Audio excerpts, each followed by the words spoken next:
So as a clinical officer, ophthalmic clinical officers, we are equally concerned by the fact that our government, through the Ministry of Health, has failed to resolve this imbalance.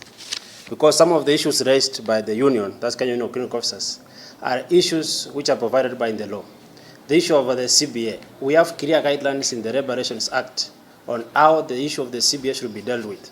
It's unfortunate that our government want workers to go on strike to implement few things which are given clearly by policy and guidelines. The union addressed 4 specific issues. That was the recognition and the registration of CBA, which is yet to be done, the issue of promotions, the issue of the scheme of service, and the issue of diploma interns. Maybe just for information, is that the diploma interns issue has been handled, and I think soon they will be paid. I want to say that we fully support our clinical officers. There has been in this country a lot of historical injustice in the health sector. There has been a skewed favorism towards some professionals.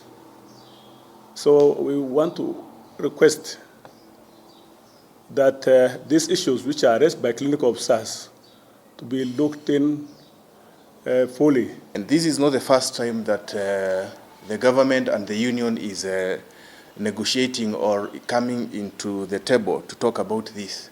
It has done this before, and the government did not honor their part by coming to the table.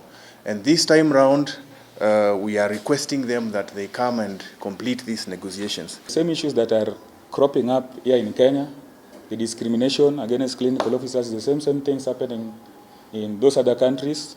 And we are saying that it's time that the clinical officers and the equivalents should wake up, and the whole world should know that we are the custodian of primary health care, and universal health care should be embedded in clinical officers because it's very important. So we are in support with what is happening here in Kenya, and I can say that we hope that the government will come and negotiate with the clinical officers.